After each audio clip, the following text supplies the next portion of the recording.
आज हम लोग पढ़ेंगे self inductance and mutual inductance.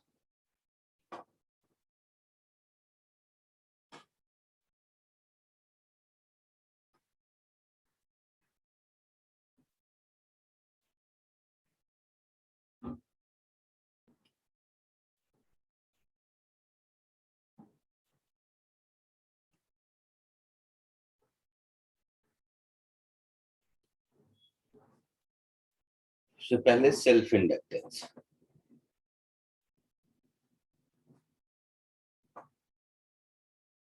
तो सेल्फ इंडक्टेंस समझने से पहले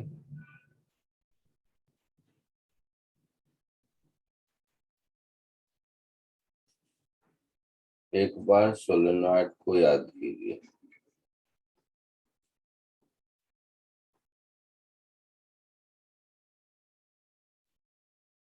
ऐसा कुछ था, सोलेनॉइड बोलो या कोई ऐसा कॉइल बोल दो, तो क्या होगा जब भी इस कॉइल में करंट फ्लो होगा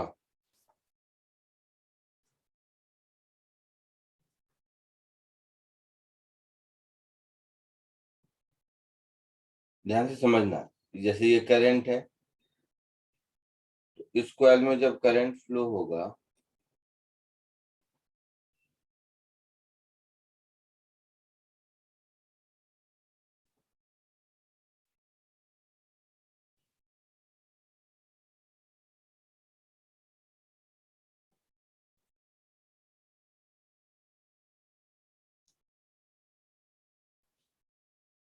तो इस एरिया में ये जो ये जो कॉइल के अंदर का एरिया है, इसमें कुछ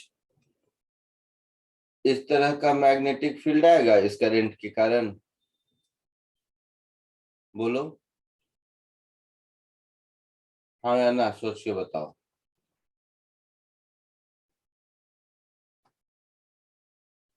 बोलिए।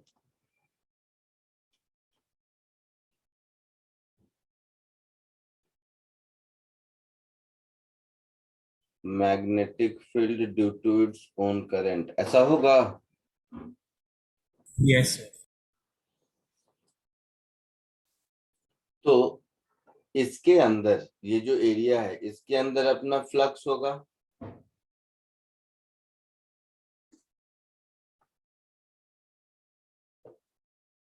होगा कुछ फ्लक्स, वैल्यू नहीं निकाल रहा हूं, होगा कुछ फ्लक्स। बोलो। सर क्यों? Magnetic field into area flux होगा। तो इसका क्रॉस सेक्शनल एरिया है, तो ऐसे ऐसे जितने कॉइल हैं उतना उसके अंदर आई मीन और हर कॉइल के क्रॉस सेक्शनल एरिया से देखो, left to right, right to left magnetic field दिख रहा है, ब्लू वाला लाइन। तो यस। इसका फ्लक्स होगा, यस। है ना। तो इतना समझ आ रहा है कि इसमें जो फ्लक्स है वो फ्लक्स खुद के करंट के कारण है ना। ये जो फ्लक्स है वो फ्लक्स खुद के करंट के कारण है। Yes sir. So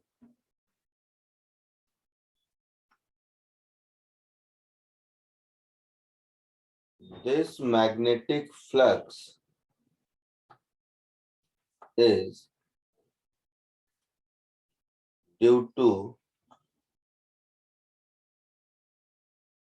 their own current।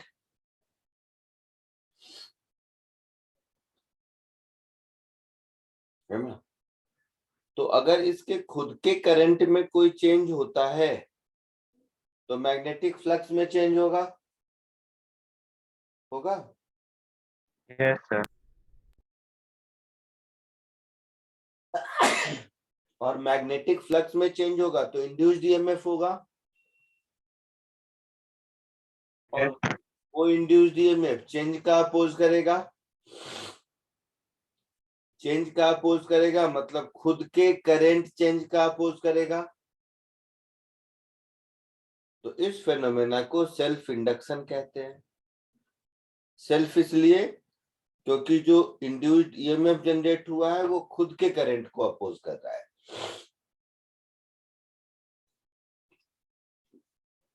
Clear है? तो first point is this magnetic flux is due to their own current. Calculation करेंगे अभी, बट थ्योरी समझिए। So any change in its own current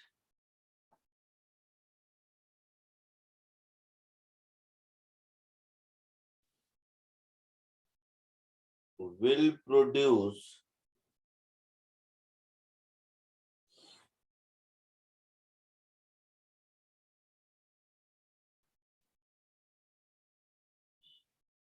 induced EMF, है ना? यहां तक कोई दिक्कत? No, sir. So this induced EMF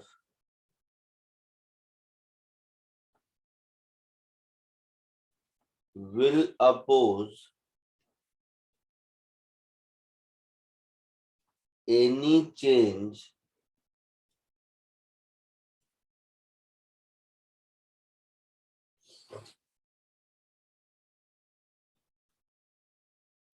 in its own current। समझ आ रहा है एक एक step? So this phenomena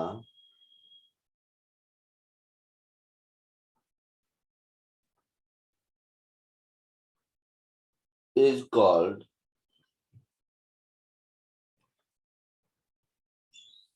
self-induction,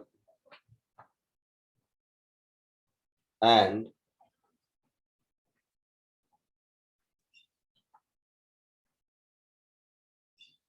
induced EMF is called self-induced EMF।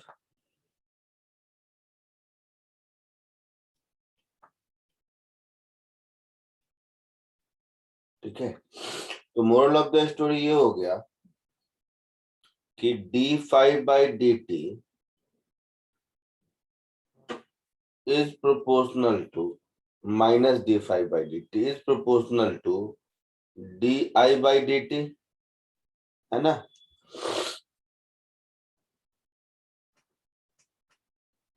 आई बात समझ में? इंड्यूस्ड ईएमएफ क्या होता है? माइनस d5/dt होता है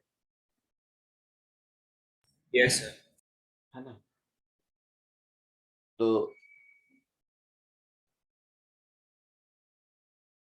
माइनस को छोड़ा, भी इतना ही समझो, ऐसा होगा। सो induced EMF, this which is nothing but minus d5/dt will be proportional to minus of di/dt. So E induced is equal to minus some constant into di/dt। ये जो सम कांस्टेंट है इसको सेल्फ इंडक्टेंस कहते हैं।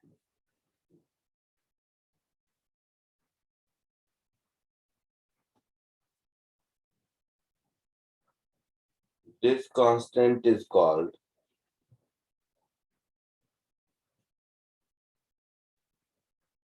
Self inductance. ये self inductance depend करता है दो बातों पर। एक, ज्योमेट्री ऑफ कॉइल,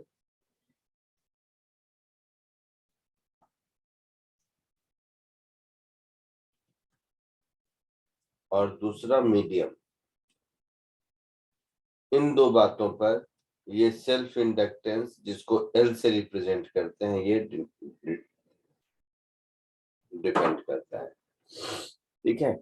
एग्जाम्पल में मैंने ये ऐसा वाला कॉइल लिया है सोलेनॉइड टाइप का, क्योंकि ये पता है आपको, अदरवाइज किसी शेप साइज का हो सकता है। जल्दी से इसको कॉपी कर लीजिए, आसान टॉपिक है ये, उसके बाद आगे बढ़ते हैं। सर लेकिन इससे होता क्या है, मतलब हुआ क्या? अब अभी देखते हैं क्या होगा ना। क्या होगा बताऊं? अच्छा चलो, लिखते भी रहो और सुनते भी रहो। जो काम सर्किट में कैपेसिटर का था, है ना, कि करंट को रेगुलेट करना, वही काम इस इंडक्टर का है। आपके घर में जितना भी है ना, फ्रिज वगैरह, सब में ये इंडक्शन कॉइल है। नाम सुना है ना, इंडक्शन कुकर, सुना है? Yes sir. इंडक्शन कॉइल, जहां भी इंडक्शन वर्ड सुनते हो वो यही है। अच्छा, गाड़ी में वो जो गैरेज का मिस्त्री वगैरह होता है, जब बैटरी कम हो जाती है तो कहता होगा कि इसका सेल्फ काम नहीं कर रहा है। सुना है ऐसा वर्ड बोलते हुए उन लोगों को? हाँ सर। वो यही रहता है, यही इंडक्शन कॉइल। और हर चीज में, पुराने जमाने का फ्रिज अगर याद होगा, तो पुराने जमाने के फ्रिज के पीछे में, पता नहीं तुम लोग देखा है कि नहीं, मुझे नहीं याद है, वो बहुत सारा कॉइल दिखता था बाहर में। Yes sir. तो हर जगह, मतलब जहां भी एसी सर्किट है ना, हम लोगों के घर में एसी सर्किट है सबके घर में, वहां पर जैसे पंखा में कैपेसिटर होता है, वैसे ही टीवी हो गया आपका, फ्रिज हो गया, माइक्रोवेव हो गया, ये सब में ये इंडक्शन कॉइल रहता है। पर्पस इसका यही है, जो काम कैपेसिटर का है करंट को रेगुलेट करने का, वही पर्पस है इसका। फर्क सिर्फ इतना है, कैपेसिटर इलेक्ट्रिकल एनर्जी स्टोर करता है in the form of electric field, और induction coil magnetic energy store करता है in terms of magnetic field. वो सब वैल्यू कितना है, क्या है, कैलकुलेट करके भी देखेंगे।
डन। सर एक क्वेश्चन था।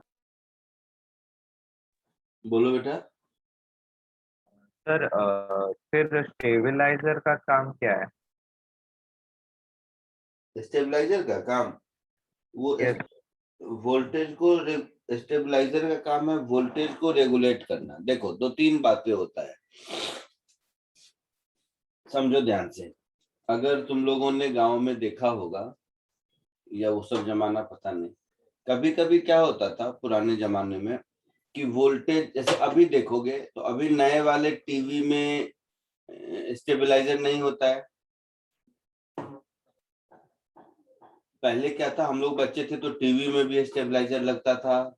हम लोगों को फ्रिज में भी स्टेबलाइजर अलग से लगाना पड़ता था। तो ये सब क्या है कि धीरे धीरे कम हो गया है। धीरे धीरे कम हो गया है मतलब अब हमारे हाउस होल्ड सप्लाई में वोल्टेज का फ्लक्चुएशन उतना ज्यादा नहीं है। ठीक है। पुराने जमाने में क्या होता था कि वोल्टेज सडनली फ्लक्चुएट करता था। जैसे 220 वोल्ट का रिक्वायरमेंट है तो घर में 40-30 वोल्ट अचानक से हो जाएगा।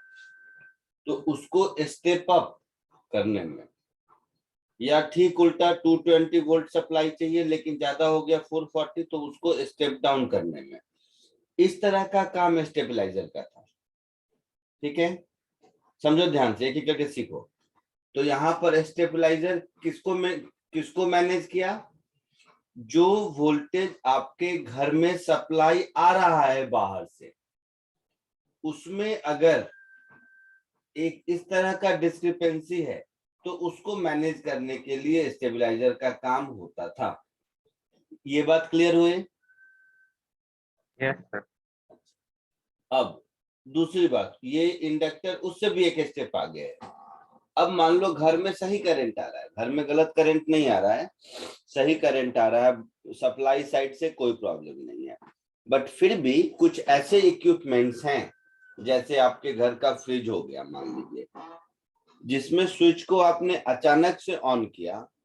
तो अचानक से ऑन करने का मतलब है कि जब ऑफ किया था तो फ्रिज के अंदर बहुत सारे कंपोनेंट है, या इवन आपके लैपटॉप में, जिसको कि पावर सप्लाई, हर कंपोनेंट के पावर सप्लाई की रिक्वायरमेंट अलग अलग है।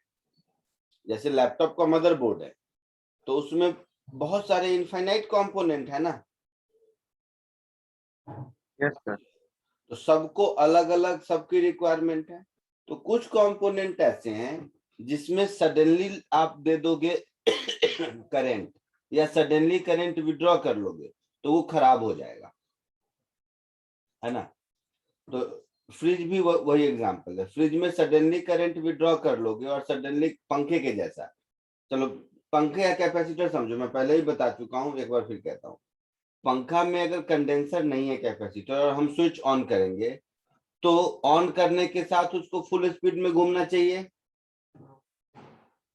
Yes sir. है ना। तो ऑन करने के साथ अगर फुल स्पीड में घूम गया, या ऑफ करने के साथ तुरंत रुक जाना चाहिए। Yes sir.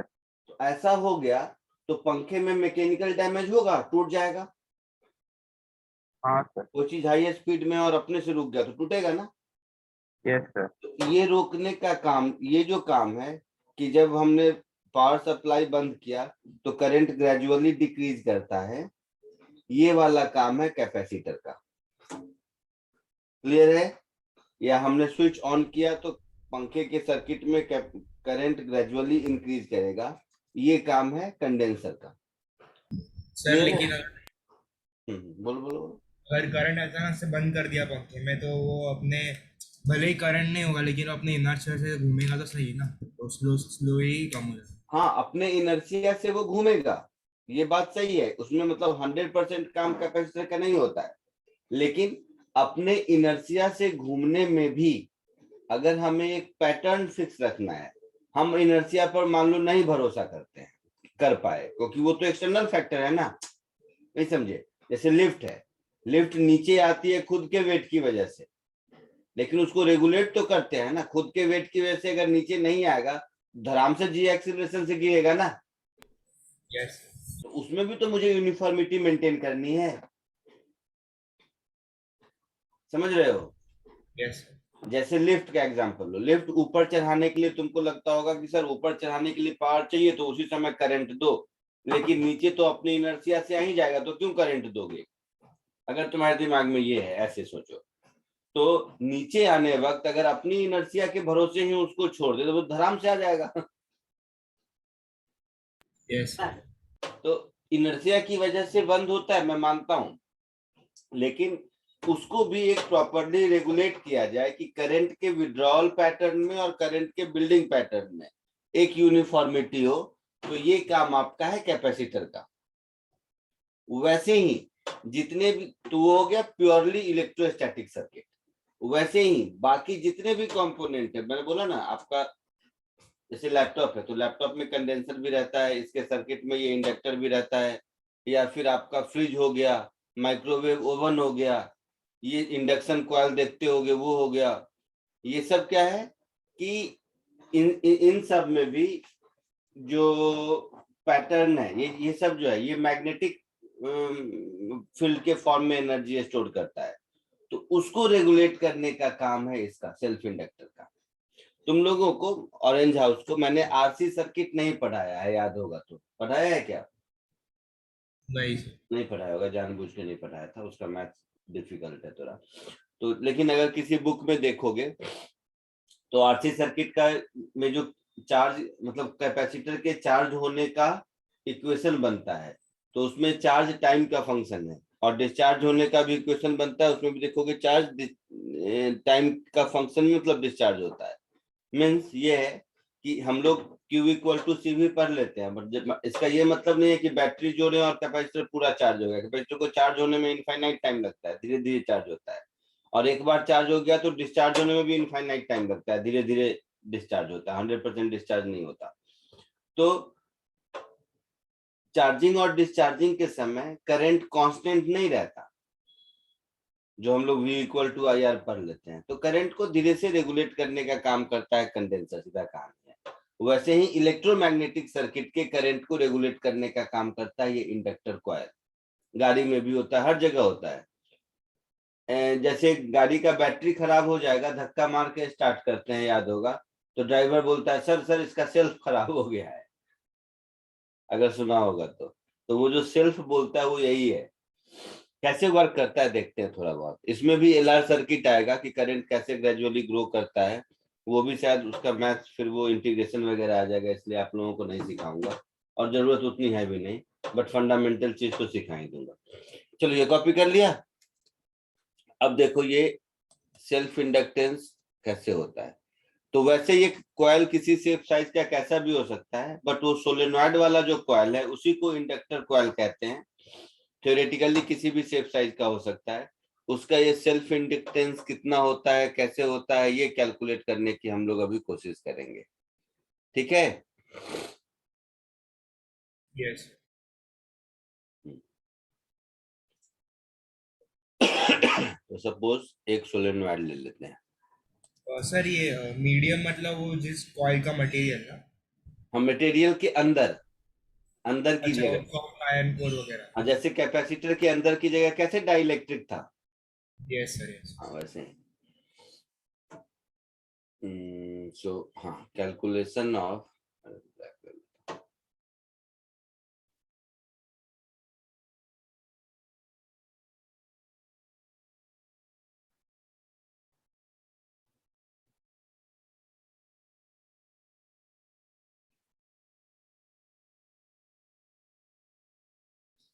self inductance of a solenoid,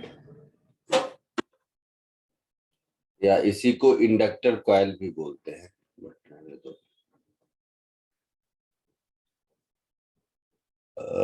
sorry. तो मैं यही वाला एग्जांपल ले लेता हूँ।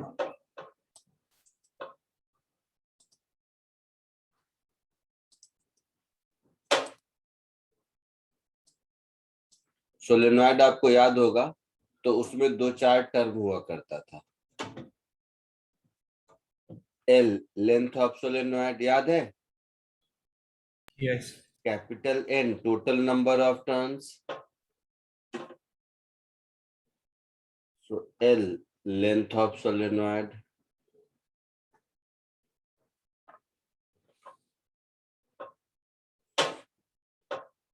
Capital N, total number of turns.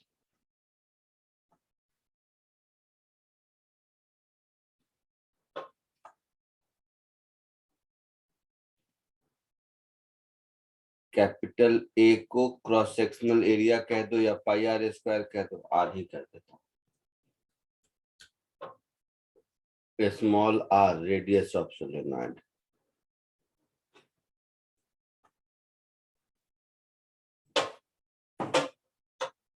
अब देखो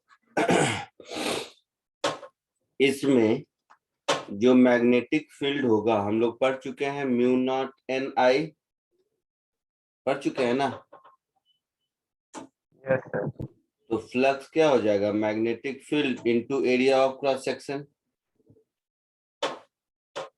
तो ये जो एरिया ऑफ क्रॉस सेक्शन होगा, तो ऐसा ऐसा सर्कुलर तो बहुत सारे कॉइल है ना, तो ये फ्लक्स हुआ एक कॉइल से, ये फ्लक्स हुआ एक कॉइल से, समझ रहे हो। इसको कैपिटल एन से मल्टीप्लाई कर देंगे तो ऐसे ऐसे सारे क्रॉस सेक्शन से टोटल फ्लक्स हो जाएगा। Yes sir. तो बी को मैं पुट कर देता हूं, mu naught small n into I, area को लिख दिया pi into small r square into capital n, ये फ्लक्स हो गया। सो थोड़ा इसको और ठीक कर दे, तो म्यू नॉट स्मॉल एन को लिख सकते हैं capital N by L, total number of turns per unit length है ये, बोलो। Yes sir. ऐसा एक बार और, so mu naught capital N square into pi are square. अच्छा सुनो सुनो, कैपिटल एल तो इंडक्टेंस आएगा ना, तो इसको कैपिटल एल नहीं स्मॉल एल कह देते हैं, नहीं तो क्या सिंबल में कंफ्लिक्ट होगा, इसको स्मॉल एल कह देते हैं, इसको स्मॉल एल ऐसा लिख देते हैं। यहाँ तक ठीक है, यहाँ पर इसको स्मॉल एल ऐसा लिख देते हैं, तो नीचे स्मॉल एल ऐसा, तो mu naught n square into I ऐसा हो गया। सो इंड्यूस्ड ईएमएफ कितना होना चाहिए, minus d phi by D t, that is minus of mu naught n square pi are square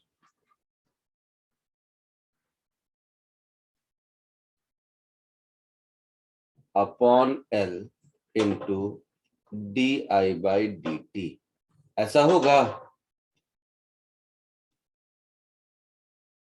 आया समझ में, बोलो। Yes sir. तो इसको कंपेयर कर देंगे स्टैंडर्ड इक्वेशन से, which is E induced is minus L di by dt। तो ये जो प्रोपोर्शनलिटी कांस्टेंट दिख रहा है यही L है ना, बोलिए। Yes sir. L मिल गया, mu naught capital N square pi are square upon L। आई बात समझ में, है ना। इसको थोड़ा सा और ठीक कर देते हैं ऐसे कि याद रखने में आसानी हो, इसके लिए और कुछ नहीं। म्यू नॉट, इसको अगर मैं ऐसा लिख दूं, capital n upon capital l into small l का whole square into pi are square into l, ऐसा लिख दूं, तो ये हो जाएगा म्यू नॉट स्मॉल एन का square into pi are square into l is l, होगा। यस। तो यहाँ पर स्मॉल एन क्या हो गया, number of turns per unit length, तो ये एक फॉर्मूला हो गया सोलेनॉइड के सेल्फ इंडक्टेंस का, जो आपको याद रखना है। इसको भी और थोड़ा ध्यान से देखोगे तो pi are square into l volume हो गया, यस यस सर। तो mu naught n square per unit volume याद रख लोगे तो आपका काम चलेगा। तो बीच के डेरिवेशंस अगर मिस भी कर गए, मिस करना नहीं चाहिए वैसे, तो आपको ये फॉर्मूला है जो सेल्फ इंडक्टेंस में काम देगा। कॉपी कर लीजिए।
डन।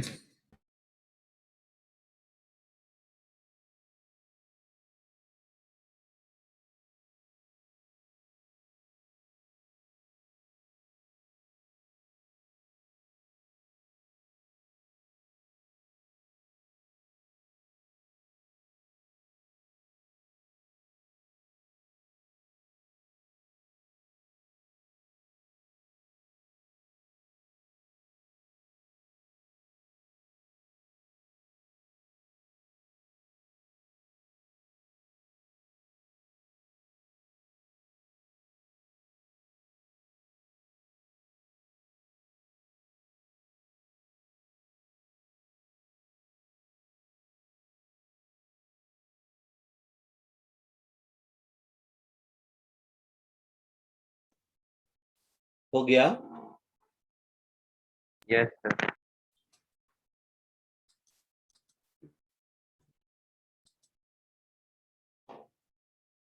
लिख लिया सबने? Yes sir.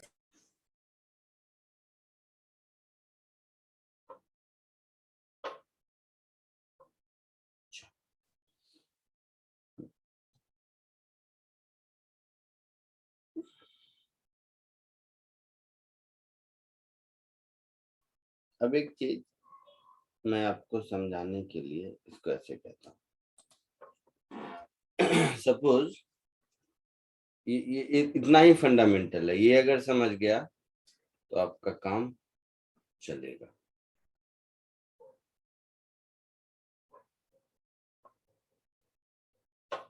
एकदम छोटा सा समझने के लिए, ये एक इंडक्टर कॉइल है। इलेक्ट्रिक करंट में जैसे ही ऐसा लिखा हुआ मिलता है तो रेजिस्टेंस समझ लेते हो ना। ये ऊपर वाला सिंबल जो मैंने किया, किसी भी सर्किट में ऐसा देखते हो तो अपने मन से समझ लेते हो कि ये रेजिस्टेंस है ना।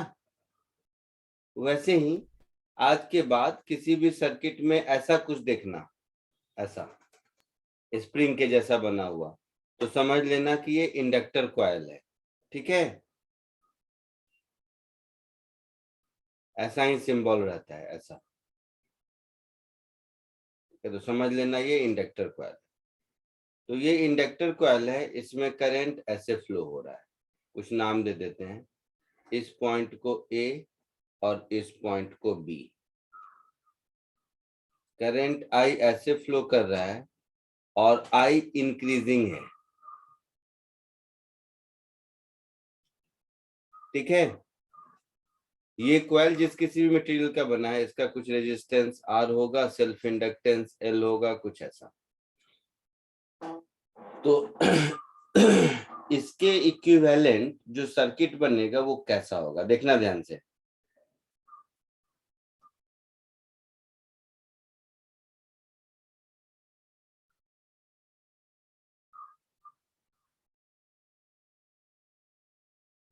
समझो, सब समझेगा। अगर current A to B flow कर रहा है और करंट इंक्रीजिंग है, तो इसका जो इंड्यूस्ड ईएमएफ होगा, वो इंड्यूस्ड ईएमएफ इस करंट का अपोज करेगा, मतलब उसकी बैटरी का टर्मिनल इधर होगा, है ना। और साथ ही साथ यहीं पर, ताकि आप समझ पाओ,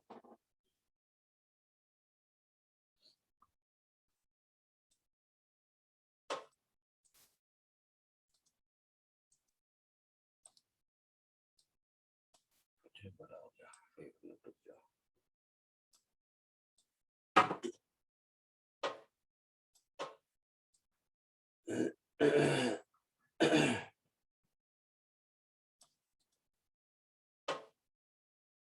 यही अगर इसका करंट डिक्रीजिंग है,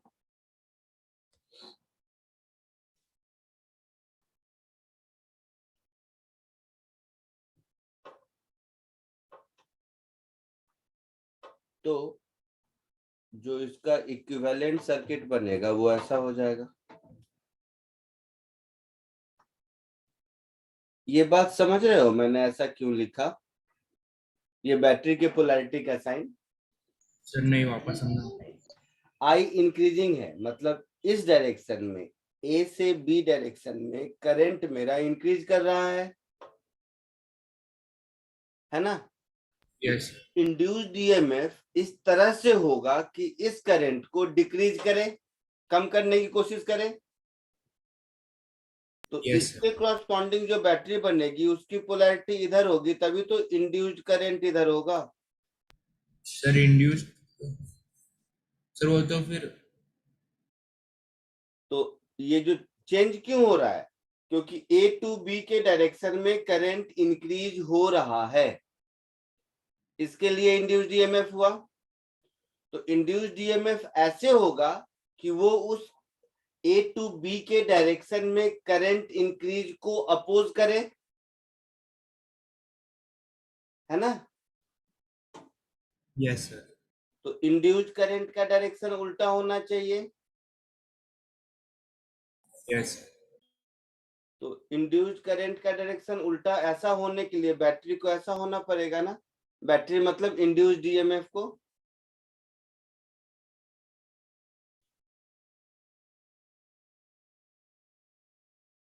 इसी तरह इस दूसरे एग्जांपल में राइट टू लेफ्ट में करंट डिक्रीज कर रहा है, राइट टू लेफ्ट में करंट डिक्रीज कर रहा है। Yes sir. I mean A to B में, राइट लेफ्ट छोड़ो, ए टू बी में करंट डिक्रीज कर रहा है। तो ए टू बी में मुझे करंट को डिक्रीज नहीं होने देना है, मतलब और पुश करना है। तो मेरा इंड्यूस्ड करंट ऐसा होना चाहिए,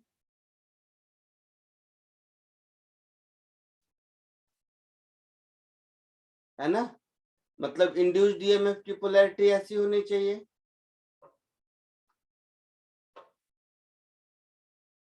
समझे इस बात को। Yes sir.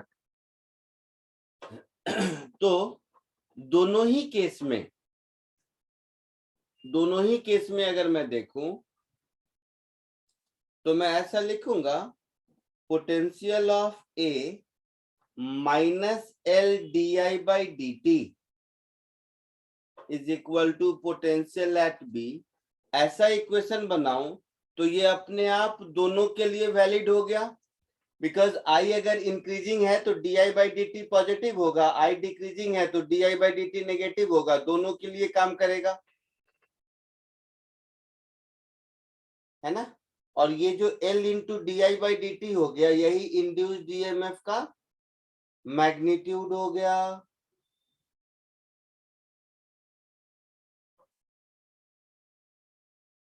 आई बात समझ में।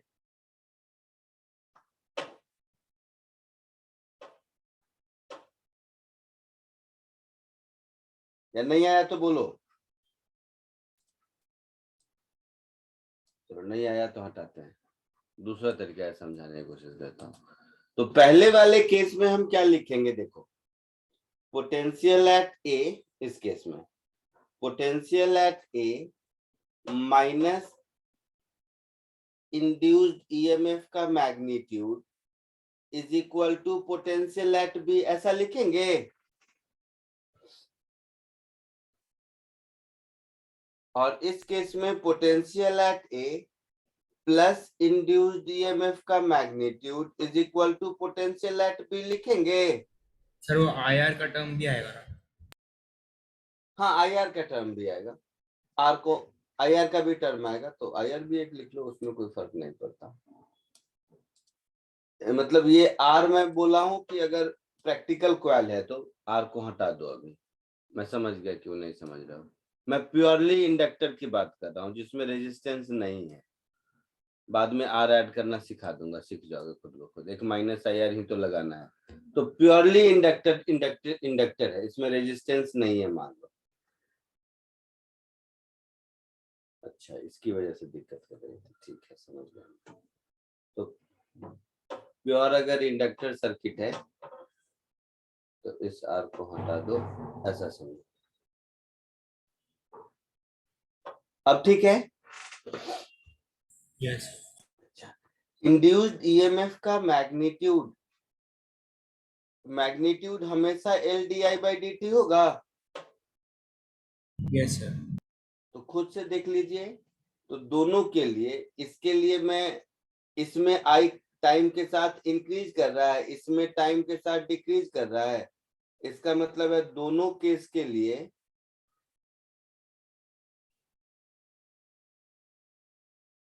hence for both cases potential at A minus L di by dt is equal to potential at B, ऐसा होगा। तो फर्स्ट केस में इंक्रीज कर रहा है तो d by D T positive, मतलब ये वाला हो जाएगा। सेकेंड केस में डिक्रीज कर रहा है तो d by D t negative, मतलब ये वाला हो जाएगा। आई बात समझ में? Yes sir. जल्दी से इसको कॉपी कर लीजिए।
Done sir.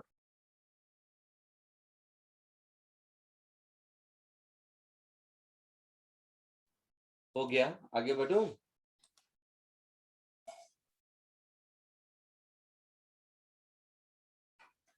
हो गया सबका, आगे बढ़ूं? Yes sir.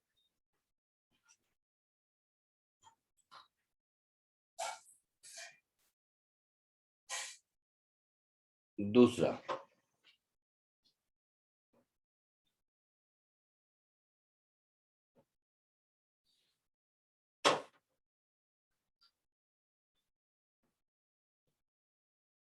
energy stored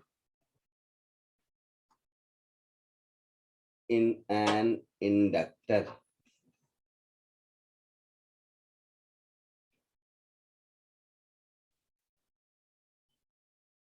तो देखो कोई भी इंडक्शन कॉइल है, कोई भी इंडक्शन कॉइल है जिसका सेल्फ इंडक्टेंस L है, इसमें अगर करंट आई, जैसे ही स्विच ऑन किया करंट आई जाना शुरू करेगा, है ना। Yes sir. जैसे ही स्विच ऑन किया करंट जाना शुरू करेगा, आई को छोड़ दो, करंट जाना शुरू करेगा। बट जैसे ही करंट जाना शुरू करेगा करंट का अपोज होना शुरू करेगा।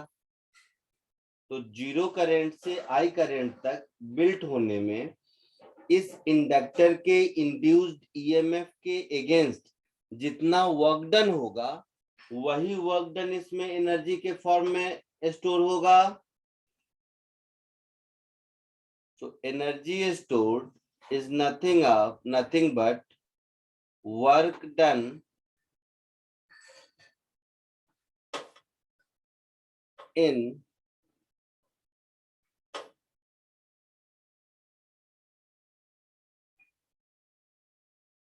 establishing a current I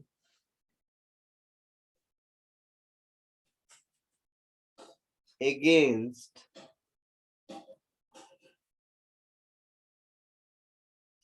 self inductance of coil, क्योंकि कॉइल का सेल्फ इंडक्टेंस अपोज कर रहा है, यही Yes, मतलब होगा ना। सो U is equal to work done, that is minus of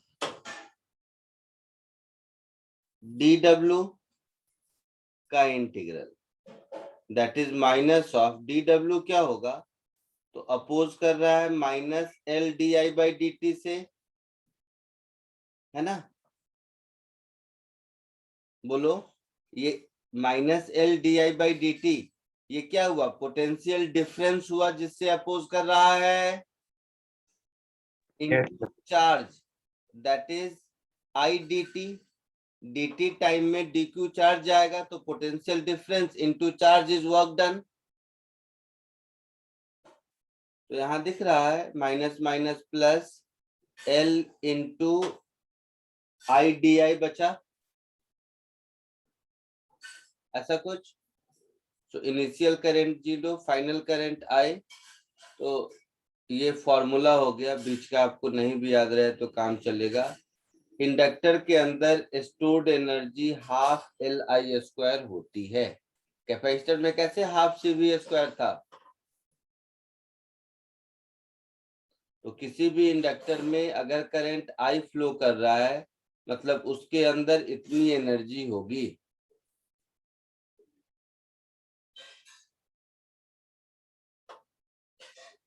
energy stored with in inductor, ठीक है, याद रहेगा। Yes sir. Half L I square वाला फॉर्मूला, सेकेंड नोट इसको कॉपी कर लीजिए।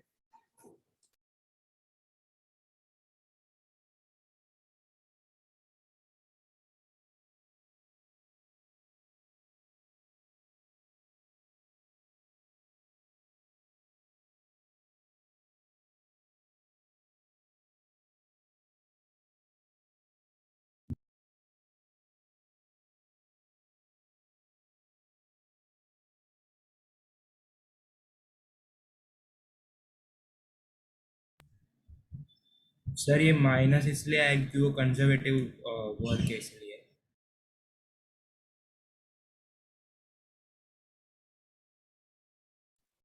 जो ईएमएफ अपोज कर रहा है उसका वैल्यू तो L D I by D t है, minus L D I by D t ही है ना। सर वो नहीं जो इंटीग्रल के बाहर जो हाँ, माइनस। इंटीग्रल के बाहर क्यों, क्योंकि work done against, work done by inductor coil होता तो प्लस लिखते, वर्क डन अगेंस्ट। जो आप कह रहे हो बिल्कुल सही कि किसी भी कंजर्वेटिव फील्ड के against work done, negative of work done by field is a potential energy, है ना।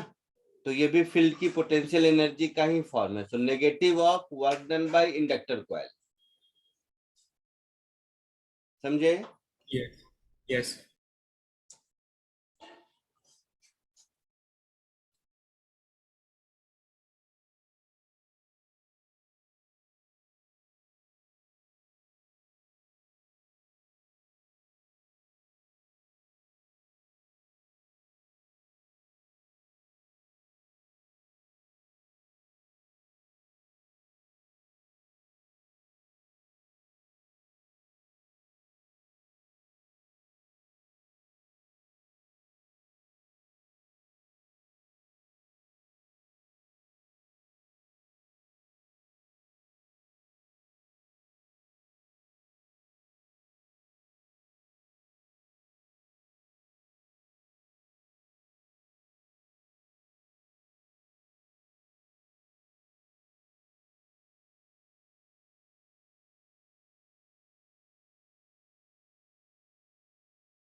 सर एक बार ये आई करंट एस्टेब्लिश हो गया उसके बाद ये स्टोर्ड एनर्जी का क्या होता है?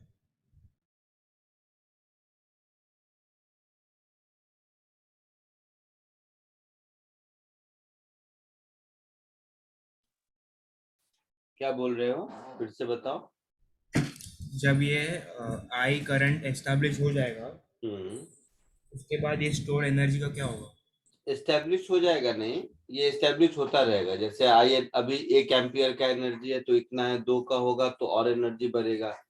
तो होगा क्या कि जब करंट को बंद कर देंगे, स्विच को ऑफ कर दिया, तो अब ये जो इंडक्टर के अंदर स्टोर्ड एनर्जी है, वो एनर्जी से सर्किट में करंट को ड्राइव मिलेगा। नहीं समझे? नहीं सर। नहीं, चलो ऐसे समझते हैं। घर में लैपटॉप है, लैपटॉप का जो चार्जर है तुम्हारा, उसमें देखते होगे ग्रीन कलर की लाइट जलती रहती है, एलईडी। देखा है? Yes sir. लैपटॉप के चार्जर में ग्रीन कलर का एलईडी जलता हुआ। तो जब स्विच बंद करते होगे तो देखते होगे कि वो एलईडी 15 मिनट बाद बंद होता है। ऑब्जर्व किया इस बात को? Yes sir. लैपटॉप या कंप्यूटर, लैपटॉप का जो चार्जर होगा ना, उसमें जो हरे रंग की लाइट जलती रहती है इस मोटे वाले पार्ट पर, तो देखोगे स्विच बंद कर दोगे तो वो हरा वाला लाइट 4-5 मतलब 10 मिनट 15 मिनट के बाद बंद होता है। तो ये क्या है, होता क्या है इसमें, ये कंडेंसर है। जैसे पंखा में कैपेसिटर, वैसे ही। तो अब लैपटॉप एक ऐसी चीज है जिसमें अचानक से अगर मैं पावर को ऑफ कर दूं तो इसके जो कंपोनेंट हैं उसको अगर अचानक से पावर मिलना बंद हो जाएगा तो वो खराब हो जाएगा। तो बीच में वो चार्जर का कंडेंसर इस बात का मैकेनिज्म है कि इवन इफ मैंने एक्सटर्नल पावर बंद कर दिया, सर्किट में ग्रेजुअली धीरे धीरे करंट कम हो रहा है। तो जब पावर नहीं है और कम हो रहा है, इस बीच में करंट कौन सप्लाई कर रहा है? तो जो एनर्जी स्टोर करके रखा है। एनर्जी स्टोर करके कैसे रख सकते हैं? तो अगर कैपेसिटर है तो कैपेसिटर में इलेक्ट्रिकल एनर्जी की, इलेक्ट्रोस्टैटिक फील्ड एनर्जी के टर्म में रख सकते हैं। सर्किट में इंडक्टर है तो मैग्नेटिक फील्ड एनर्जी के फॉर्म में रख सकते हैं। मतलब जैसे ही स्विच बंद करेंगे इंडक्शन कॉइल में, तो अब ये इसके अंदर जो इंड्यूस्ड ईएमएफ जनरेट हुआ है वो तो एक बैटरी है। वो बैटरी रिमेनिंग सर्किट को करंट प्रोवाइड करता रहेगा और खुद की एफिशिएंसी कम करता रहेगा। तो जब तक वो पूरा ड्रेन हो नहीं जाता तब तक सर्किट में धीरे धीरे थोड़ा थोड़ा करंट वो देता रहेगा। समझ आया? Yes sir.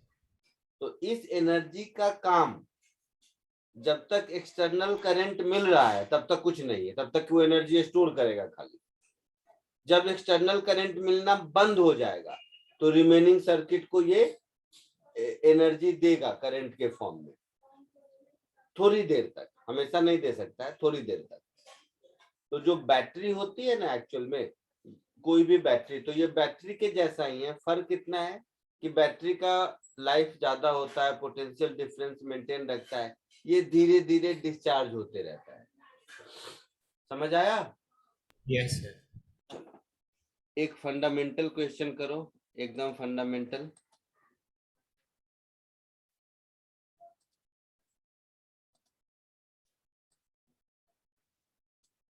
एकदम फंडामेंटल। इस एक क्वेश्चन में इंडक्शन कॉइल से रिलेटेड जितना आप लोगों को जरूरत है वो सब हो जाएगा। कोशिश कीजिए।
सर इसमें ये एच क्या है? सेल्फ इंडक्टेंस जो होता है एल ना, उसका यूनिट होता है हेनरी, है ना। सेल्फ क्या मतलब? इंडक्टेंस का एसआई यूनिट होता है हेनरी, उसी को कैपिटल एच कहते हैं। जैसे कैपेसिटर का फैराड होता है, रेजिस्टेंस का ओम होता है, वैसे ही सेल्फ इंडक्टेंस का एसआई यूनिट हेनरी होता है। लिख देता हूं ये भी, एसआई यूनिट ऑफ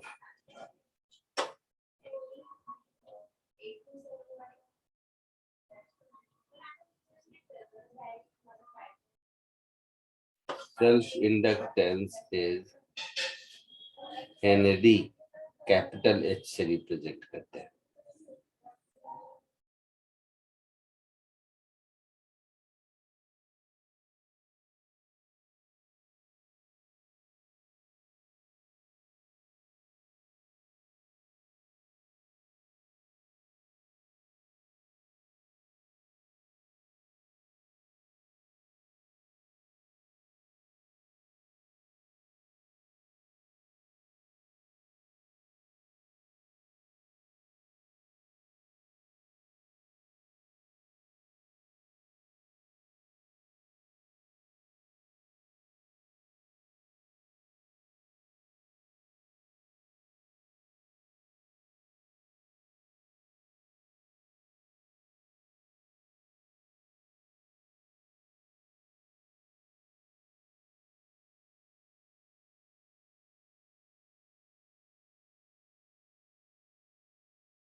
हुआ, बोलिए, यस सर। बताइए क्या क्या आया। 9, 10, 8। अभी देखते हैं क्या निकालना है, V A minus V B. ठीक है, हम कैसे लिखेंगे, V A minus I is equal to 2 ampere, constant है ना। ये तो ये जो 1 हेनरी के अक्रॉस होगा वो 0 होगा, माइनस ये बैटरी है 5 वोल्ट, नेगेटिव पॉजिटिव इधर नेगेटिव इधर, तो -5 minus 2 into 2, this is equal to VB, so VA -5 -4 is equal to VB, तो VA माइनस VB 9 वोल्ट आया था answer. Yes sir. Yes sir. Very good, बहुत अच्छा। सेकेंड वाले में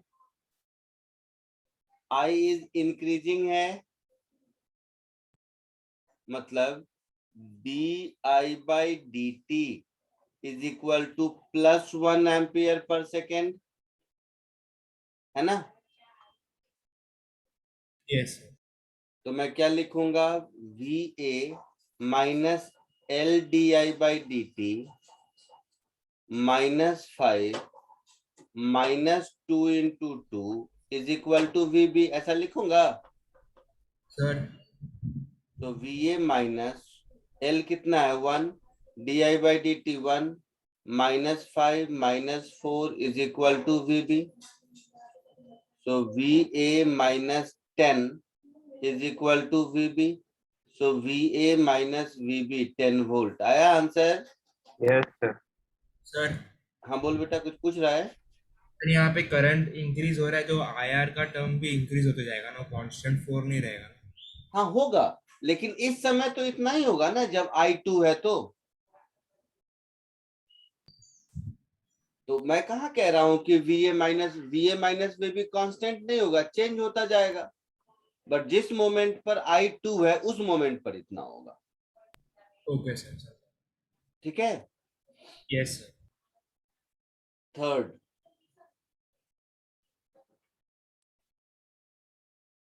सब कुछ यही है।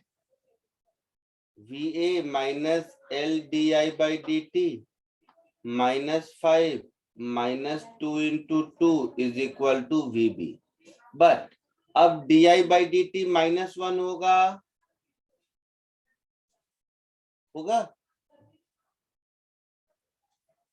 Yes sir. तो ये हो गया VA -1 into -1 -5 -4, this is equal to VB. So VA +1 -9 is VB. So VA minus VB is 9 minus 1, 8 volt.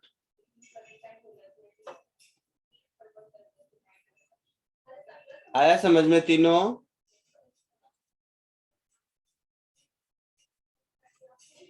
Yes sir.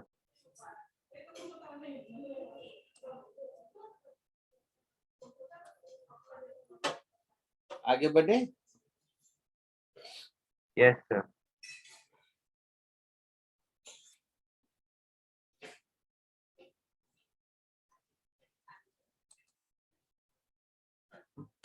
एक और छोटा सा करो।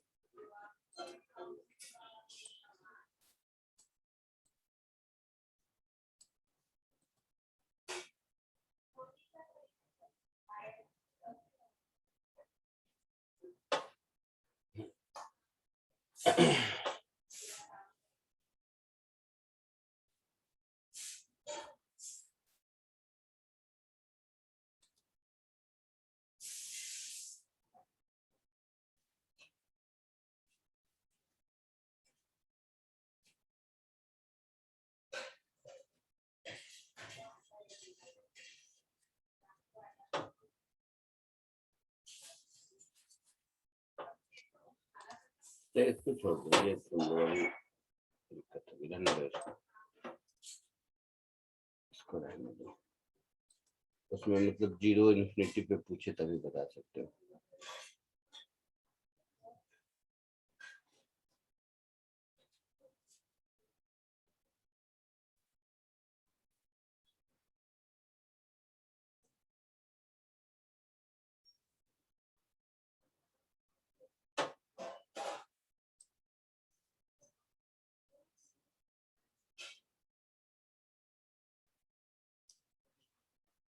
एक ही एक कीजिए।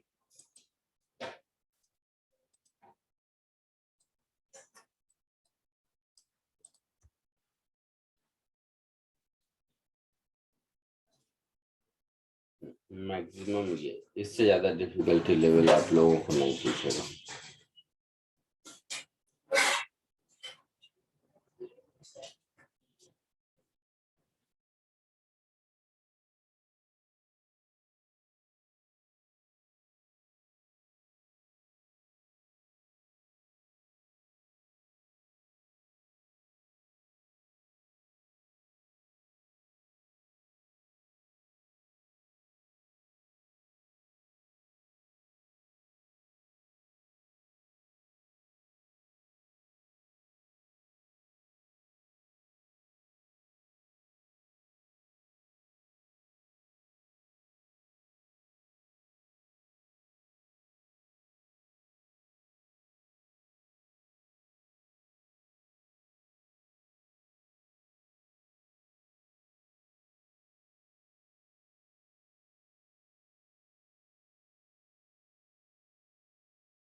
Done sir.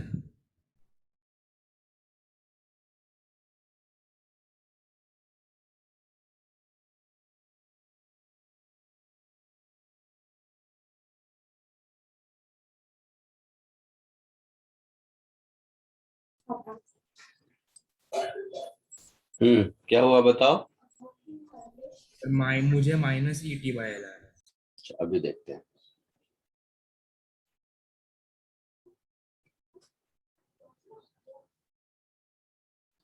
कुछ नहीं, लूप रूल लगा दो।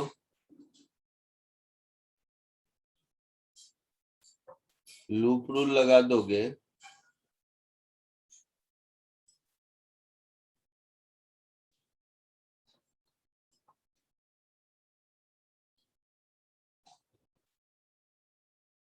तो E minus L D I by D T this is equal to 0, यही होगा ना। Yes sir. So E is equal to L D I by D T. So D I is E by L D T.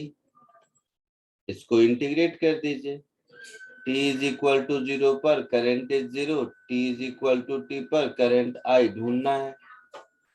तो current I is E by L into T. Answer यही आया था। मुझे negative आ रहा है नहीं, sir. हम लोग ऐसा नहीं कर सकते कि E minus E induced equals to 0, हाँ तो इक्वल्स टू ई इंड्यूस्ड, और ई इंड्यूस्ड तो minus L D I by D t आएगा, तो फिर मुझे इसलिए नेगेटिव आ रहा है। नहीं, तो E के साथ आपने माइनस ई इंड्यूस्ड लिख दिया, मतलब आपने मान लिया कि E इंड्यूस्ड E का अपोजिट है। Yes sir.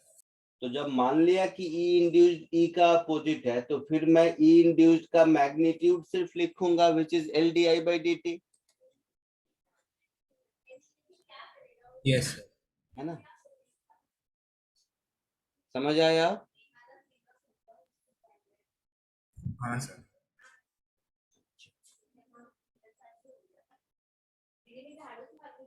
चलो अब देखते हैं म्यूचुअल इंडक्टेंस।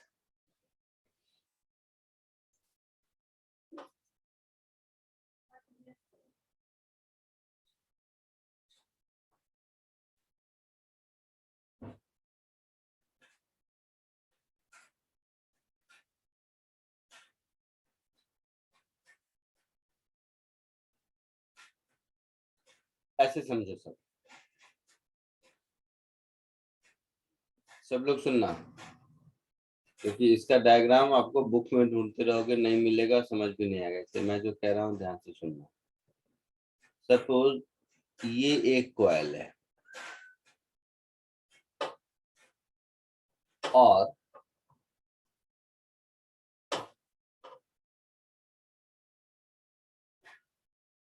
इसी के अंदर ये एक दूसरा कॉइल है। देखा है, एक स्प्रिंग के अंदर दूसरा स्प्रिंग फिट हो जाता है, समझ रहे हो ना। यस। ये अंदर फिट हो गया, मान लो ये ब्लू वाला है, इसमें करंट फ्लो हुआ, तो ब्लैक वाले में फ्लक्स आएगा, ब्लू वाले में भी आएगा और ब्लैक वाले में भी आएगा फ्लक्स, है ना। Yes sir. इसके अंदर जो मैग्नेटिक फील्ड हुआ, उस उस मैग्नेटिक फील्ड के कारण इसमें जो भी मैग्नेटिक फ्लक्स बी हुआ, ये भी मैग्नेटिक फील्ड बी हुआ, ये ब्लू वाले आई के कारण चेंज वेंज अपना होता रहेगा, जो भी करना है। तो ब्लू वाले आई में जो भी हम चेंज करेंगे उसकी वजह से बी चेंज होगा, हाँ या ना। हाँ सर। तो ब्लू वाले को बोल देते हैं प्राइमरी कॉइल।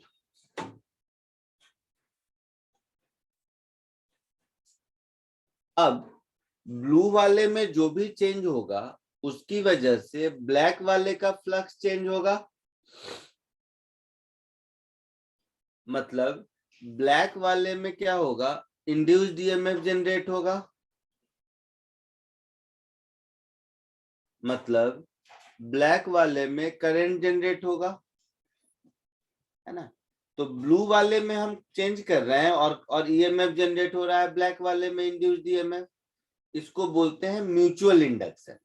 उल्टा भी हो सकता है, ब्लैक वाले में अगर हम कोई चेंज लाएं तो वो ब्लू वाले में रिफ्लेक्ट करेगा, क्योंकि दोनों कॉमन मैग्नेटिक फील्ड को इंटरसेप्ट कर रहे हैं। ये बात Yes. समझे।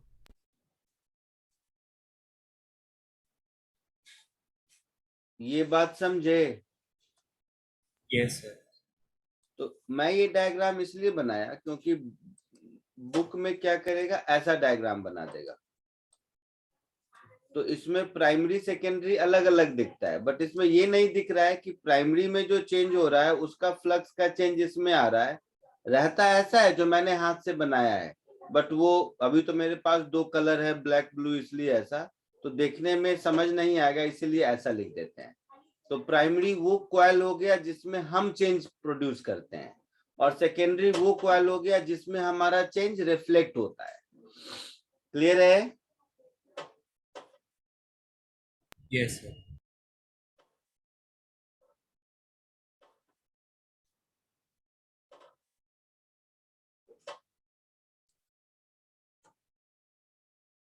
कोई डाउट किसी को।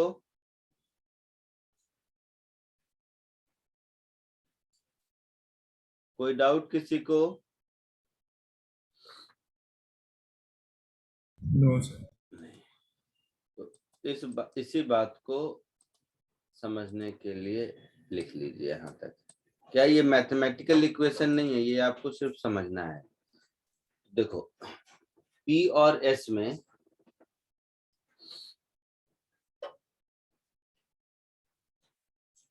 किसी एक में अगर हम इंक्रीज डिक्रीज करते हैं तो उसका दूसरे में चेंज होता है। इसी फिनोमेना को म्यूचुअल इंडक्शन कहते हैं। ठीक है, जिसमें चेंज करते हैं उसको प्राइमरी कहते हैं, और जिसमें वो चेंज रिफ्लेक्ट होता है उसको सेकेंडरी कॉइल कहते हैं। क्लियर है। जल्दी से इसको कॉपी कर लीजिए 2 मिनट में।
Done, sir. हो गया? 1 minute.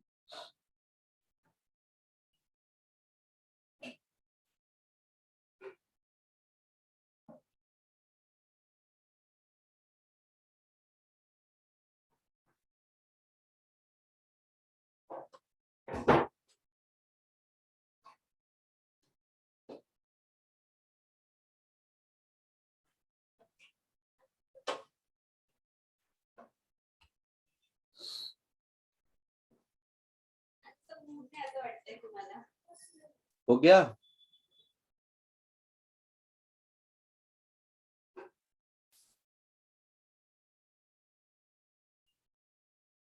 Yes, sir. तो ऐसे देखो, ध्यान से समझना। सेकेंडरी में जो फ्लक्स होगा, flux in secondary coil is equal to magnetic field due to primary coil into area of secondary coil, यही होगा। Yes, sir. तो कैसा भी रहे, हम ऐसा कह सकते हैं, और जो हमारा इंड्यूस्ड ईएमएफ होगा वो minus d by D t of secondary coil का फ्लक्स होगा। Yes. तो यहां से ये दिख रहा है कि ये जो इंड्यूस्ड ईएमएफ होगा ये माइनस ऑफ सम कांस्टेंट, और प्राइमरी कॉइल का मैग्नेटिक फील्ड तो प्राइमरी कॉइल के करंट पर डिपेंड करेगा ना।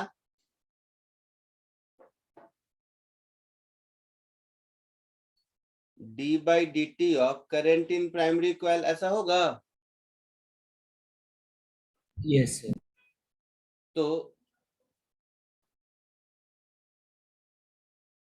ये जो टर्म है प्रोपोर्शनलिटी कांस्टेंट m, इसको बोलते हैं म्यूचुअल इंडक्टेंस। ये डिपेंड करेगा कि ये दोनों कॉइल का शेप साइज कैसा है। इसका यूनिट भी हेनरी ही होता है।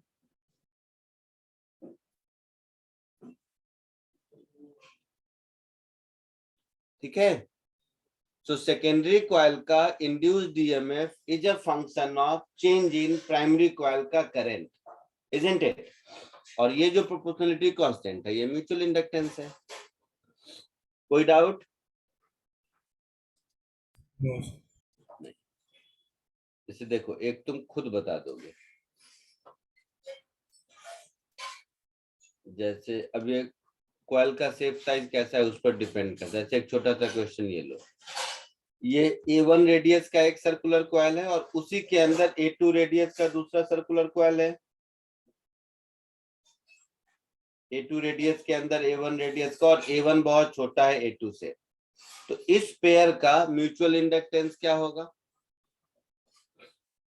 किसी एक को प्राइमरी मान लो, किसी एक को सेकेंडरी मान लो। बोलो, मैं किसको प्राइमरी मान लूं? बाहर वाले को, है ना? तो इसको प्राइमरी मान लिया। ठीक है। सर अगर अंदर वाले को प्राइमरी मानते तो आंसर में अलग आता। हाँ, तो नहीं होगा, बाहर वाला ही प्राइमरी होगा, अंदर वाला प्राइमरी नहीं होगा। देखो कैसे, बताता हूँ, 2 मिनट। ये प्राइमरी है तो मैग्नेटिक फील्ड क्या हो जाएगा? सर्कल के सेंटर पर खुद के करंट के कारण मैग्नेटिक फील्ड कितना होता है?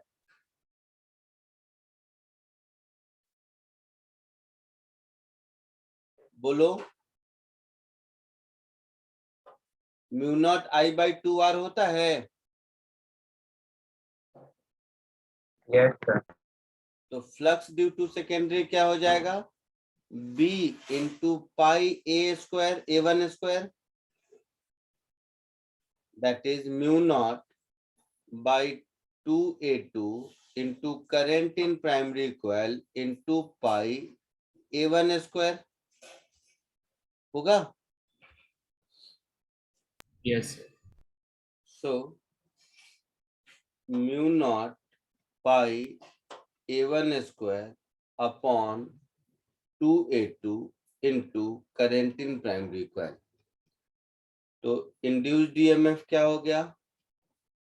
Minus d by D t of flux in secondary coil that is minus mu naught pi a1 square upon 2a2 into d by dt of current in primary coil।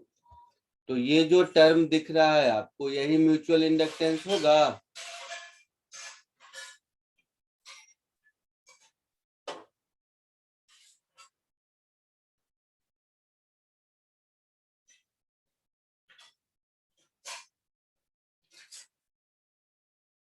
आया समझ में?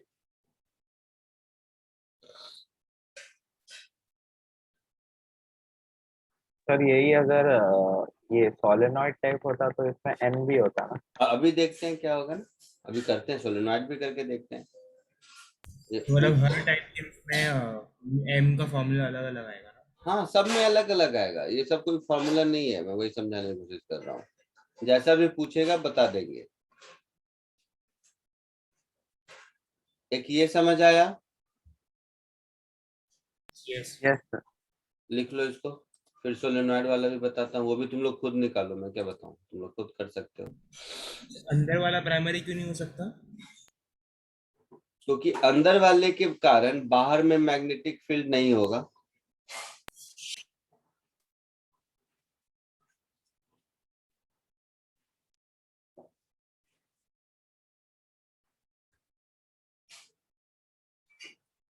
Sir वो ऊपर का बाकी वाले। क्या बोल रहे हो? सर वो ऊपर का डिराइव जो किया था आपने वो ओके बात। ओके ओके ओके, ठीक है, सॉरी, ध्यान नहीं दिया मैंने।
लिख लिया आप लोगों ने? 1 minute.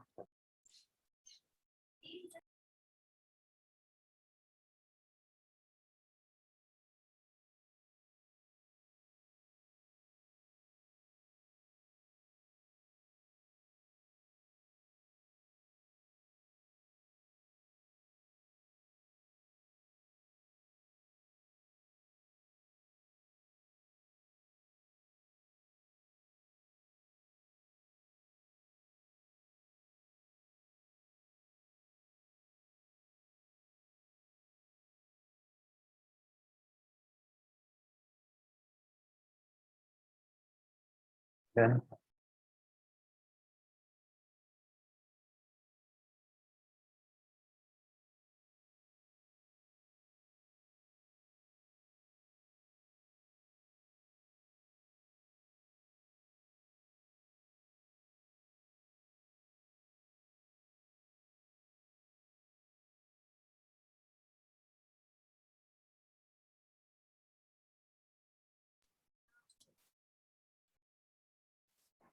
ठीक है। अब जैसे एक स्टैंडर्ड बुक में हर जगह मिलता है कि mutual inductance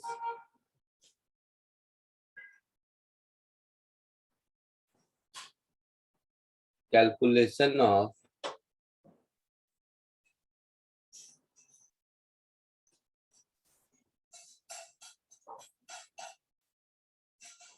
mutual inductance for a pair of solenoid.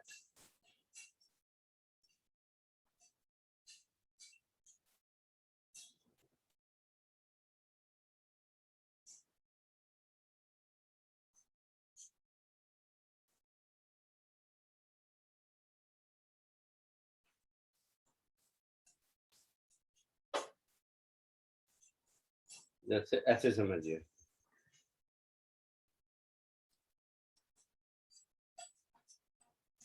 ये एक सोलेनॉइड है S2, तो सोलेनॉइड के अंदर मैग्नेटिक फील्ड होता है, बाहर नहीं होता है, तो S1 प्राइमरी नहीं हो सकता, S2 प्राइमरी होगा। Yes, sir. तो ये प्राइमरी हो गया।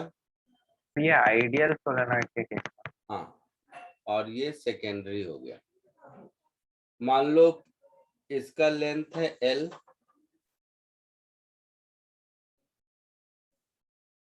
इसका नंबर ऑफ टर्न है N2, इसका नंबर ऑफ टर्न है N1, इसका एरिया मान लो या रेडियस R2 मान लो, और इसका रेडियस R1 मान लो। तो देखो, magnetic field mu naught NI2, हाँ या ना? तो flux in secondary N1 N2 कर देते हैं, तो फ्लक्स इन सेकेंडरी क्या हो जाएगा? Mu naught N2I2 into pi R1 square होगा, into number of turns in S1, कितना? जितना कि L लेंथ में है, समझ रहे हो? इतने दूर में ही कॉमन फ्लक्स होगा ना। Yes, sir. तो इसमें जितना नंबर ऑफ टर्न्स है, क्लियर है? तो जो इंड्यूस्ड ईएमएफ होगा minus d/dt of flux in secondary coil, तो mu naught small n2 into pi R1 square into N1 into d/dt of I2 होगा।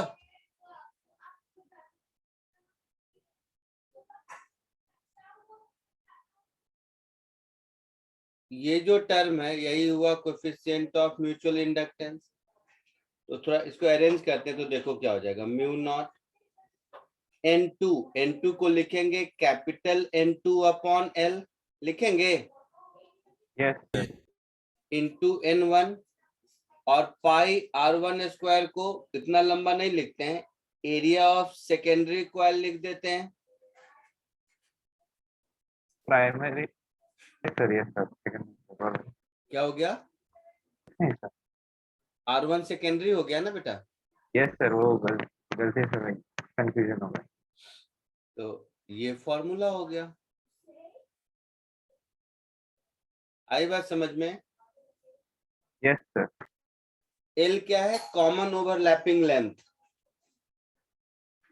है ना, N2 और N1 उस कॉमन ओवरलैपिंग लेंथ में नंबर ऑफ टर्न्स हैं। Clear है?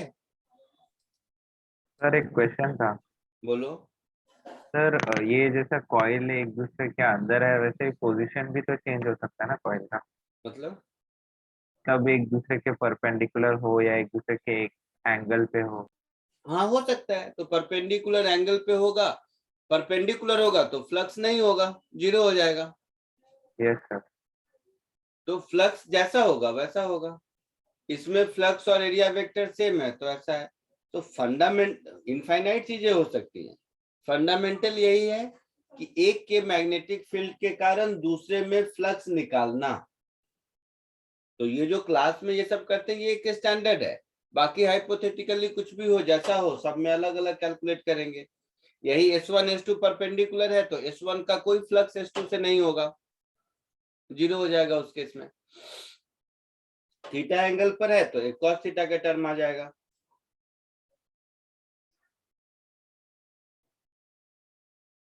आया समझ में? यस सर, चलिए कॉपी कर लीजिए, आज के लिए इतना ही। इस चैप्टर में अब आप कोई भी बुक से पूरा सॉल्व कर सकते हैं। आप लोगों को EMI देखता हूँ, EMI SC एक साथ है या अलग अलग, अगर अलग अलग होगा तो भेज दूंगा असाइनमेंट, नहीं तो AC पढ़ाने के बाद दूंगा। आपको किसी किसी बुक में हो सकता है LR सर्किट मिले, किसी किसी बुक में RC सर्किट मिले, बट बिलीव मी वो आपके मेडिकल के लिए जरूरी नहीं है। बोलोगे तो पढ़ा दूंगा जबरदस्ती का, वो इंटीग्रेशन वगैरह होगा तुम लोग डर जाओगे। बोलो सर इसके बाद आप कौन सा लोगे? AC alternating current, last chapter.